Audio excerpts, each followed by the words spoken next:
Well, I think you're very correct that the major stakeholders, largely as I looked at the readout of the Prime Minister's meeting, it seems to me that the people who were there represented those who were largely involved in the passage of the 1916 Act, where the tax exemptions are important to them. So big players in the city.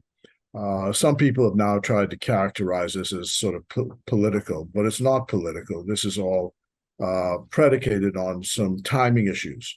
One of which was the fact that we did not expect that the Grand Bahama Port Authority would be associated with taking the details of this demand to the public. This is a legal process. It's leading ultimately to arbitration. But the next thing we knew, this stuff was in the public domain, in the newspapers, in the Tribune, in detail. So the government had no choice, the prime minister had no choice, but to then go to the stakeholders and explain what the government's position is. He's seeking at all times to avoid any public acrimony over this. But clearly, it seems that the other side has decided that public acrimony is the way to dissuade the government from a sensible and reasonable public policy with regard to how to improve the fortunes of Freeport and Grand Bahama. So are you saying that the demand letter that was sent by the government to the Grand Bahama Port Authority somehow, it was not sent out by the government, but somehow leaked maybe by the Grand Bahama Port Authority?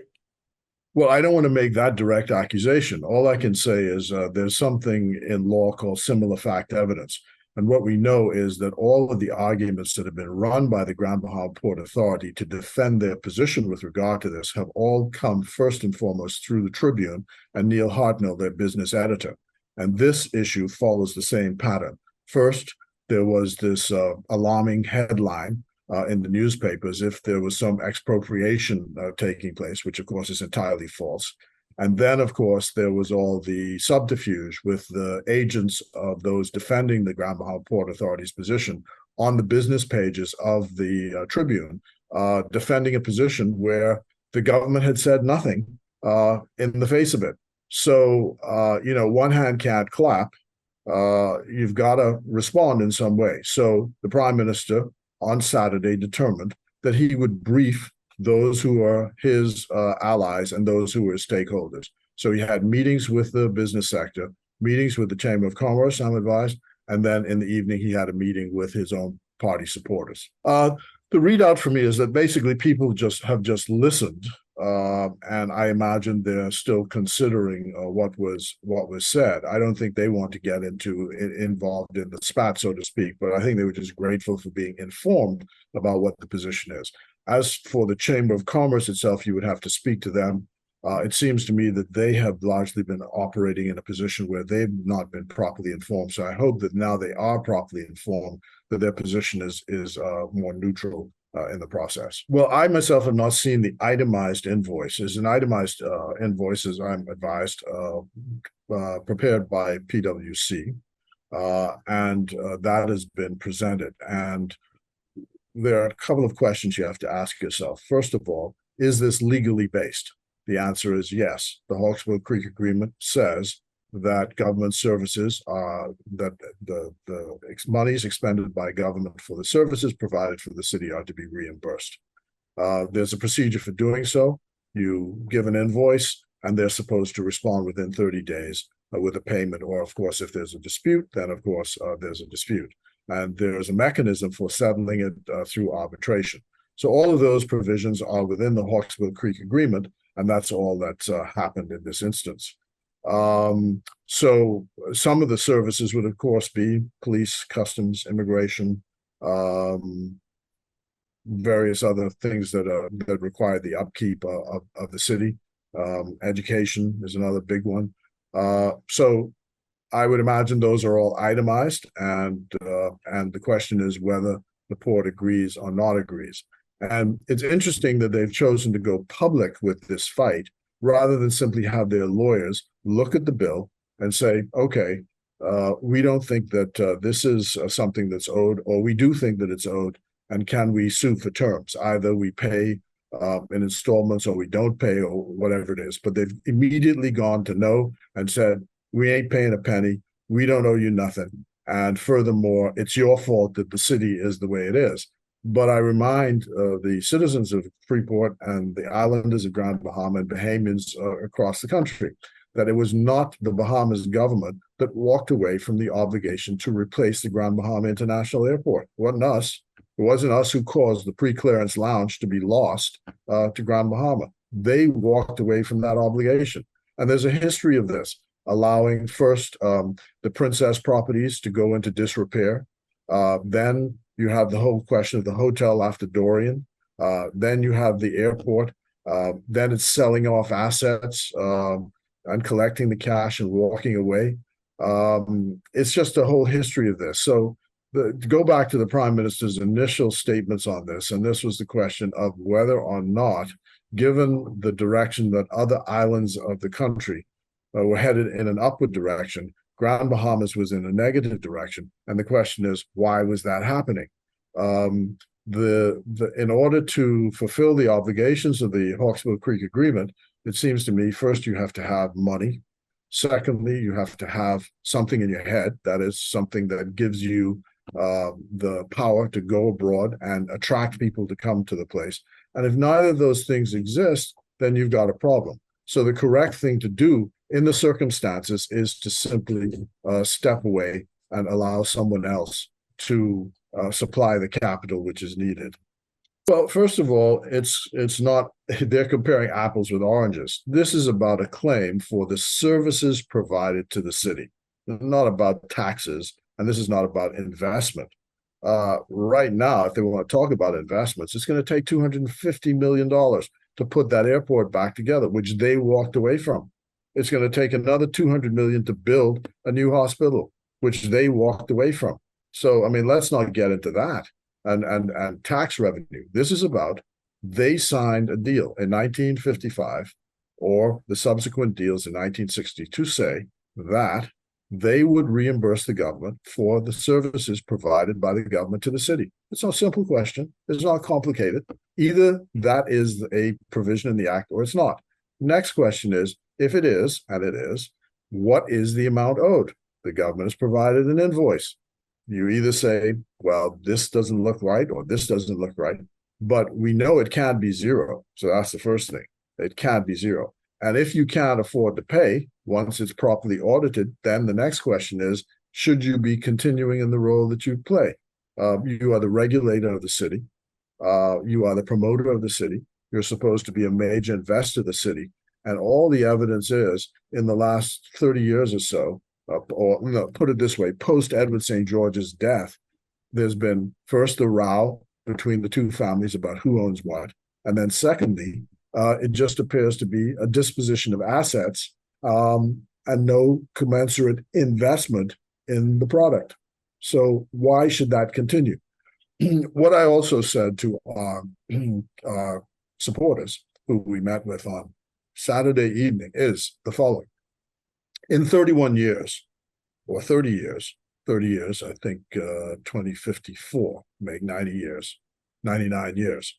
In 2054, the city reverts to the Bahamian people in any event. And so we have to be preparing ourselves for that eventuality, regardless of what the outcome of these present discussions are. We have to be preparing for that eventuality. And so this is a good time to start discussing that. Just go back to the British and Hong Kong. Remember, the British had a lease on Hong Kong. The Chinese insisted it's a Chinese city. The lease is up. We're not extending it. You have to turn it over to us. And this is a similar situation here right now. This is a Bahamian city. This is Bahamian land. And it must revert to the Bahamian people for its governance and its regulation until this agreement runs out. I made the point before that in 2016, we got advice from a professional firm on this matter that the exemptions on the land owned by the Grand Bahama Development Company should not have been extended. And the estimates then is the real property tax, which would have accrued to the Bahamas government, would be approximately $8 million per year. That tax revenue was foregone in exchange for renewing the exemptions which they now have in Freeport, which are to the benefit of the Port Authority group of companies. So I just want to make sure that it's clear that they are talking apples and oranges. We are on a simple point. Do you owe us for services which are provided by the government to the city? If the answer is yes, here is the bill. And as the Obeah man, Tony McKay, said, pay me what you owe me. I come to collect what you owe me. In the statement from the Grand Bahama Port Authority, as well as an interview I did last week with the Chamber of Commerce, Grand Bahama Chamber of Commerce, says that this this new demand from the government may affect investor confidence. One of the things that has come to us from anecdotal evidence is many of the investors who come to Grand Bahama have a problem. And the problem is having to deal with two entities, the Grand Bahama Port Authority and the Bahamas government, both of which are regulators of the city. And the argument is that the model of 1955 is now outdated and it needs to be replaced by a single shop, which is the government of the Bahamas, and then the decision is made. The difficulty they often find is jumping through hoops to get past the stage to get to the Bahamas government.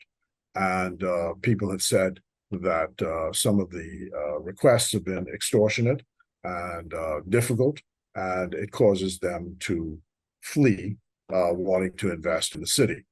Having said that, the direct answer to your question is I don't think it has any impact at all. I think that settling this will be to the benefit of all concerned. What do you say to those persons, and maybe even some licensees who say this is just the government's ploy to come and take over the Grand Bahama Port Authority? No, that's not the case. It's just trying to improve the economic lot of the people of Freeport and the island of Grand Bahama. This is our second largest city. It's too big to fail, cannot be allowed to fail. It is built for 250,000 people. The last census shows that since the census, the 10-year census in 2010, that the city and the island have lost 5,000 people. So the city is in decline. And the question is, how do we reverse that with all of the resources you have there? And I would like to make, as a kind of final appeal to people, that Bahamians of goodwill have an important decision with regard to this right now. This is perhaps the most important decision since the post-independence on what is the future of Grand Bahama and the direction of the city as a Bahamianized city.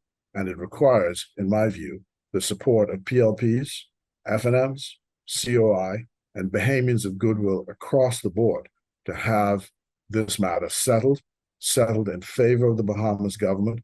And Prime Minister Philip Davis deserves and needs the support of all Bahamians to get this done. The language that was used in this press release was insulting, condescending, injudicious, should not have been used. And I know that their predecessors in title would never have entered into a public spat in this way with the Bahamas government. I have two final questions for you, Minister. One, has this issue now become political? Have you seen where everything in the country tends to have a political sheen on it, but the Prime Minister is being quite careful to make this an issue of law. Does the Hawksbill Creek Agreement say services provided by the government should be reimbursed by the Port Authority? If it does, then here is the government's invoice. According to the agreement, we presented it. The question is, what do you owe? And if you say you don't owe, then the matter goes to arbitration. No need to have any row in public, no long talk in public. It's just a question of, if you say you don't owe, then go to arbitration. And, you know, again, I say, I'm calling the chairman of Broadcasting Corporation and tell them, y'all should be playing Obi-Wan's song, Pay Me What You Owe Me, every morning when you start, right after the national anthem.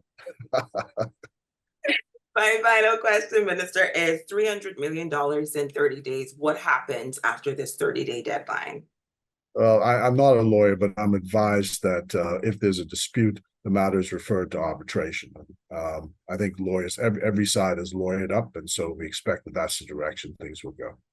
But the Prime Minister plans to come and speak more generally to the licensees within the coming days, and he'll also be addressing the country in the coming days. But again, I urge people of goodwill to keep an open mind on this and to support the government's position on this.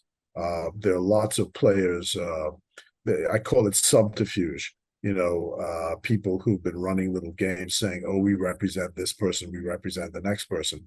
But all they are, it's the equivalent of in 1834, when the slaves were freed, there were some slaves who went running up and said, oh, massa, please don't let us go. What are we going to do? We don't, when freedom comes, how are we going to make it?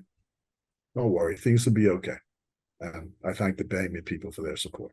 When I was speaking earlier, it occurred to me that there was something, or it has occurred to me afterwards, that there's something that needs to be placed on the public record. And that is the ownership of the Grand Bahama Port Authority is now largely controlled by a discretionary trust. That means the people who are the present directors, as I'm advised, are actually beneficiaries of a trust. Now, in law, trustees have a responsibility, a fiduciary responsibility. That is, the persons to whom the legal title is vested have the responsibility to ensure that the value of the body of the trust is maintained. It seems to me that the beneficiaries, therefore, knowing this, have to be extremely careful that they do not take actions as directors or as ultimate beneficial shareholders to damage the value of the trust by their conduct, because that erodes the value of the trust, and the trustees are bound, as I understand it, and as I'm advised in law, to look at these actions to be sure that the corpus or the body of the trust maintains its value. And that's why these public pronunciations, which looks like they're picking a fight with the government, would seem to me not to be a wise idea, because in the short, medium, and long term, it can only undervalue or damage the value of the trust. And I wanted to make sure that that was also put in the public domain.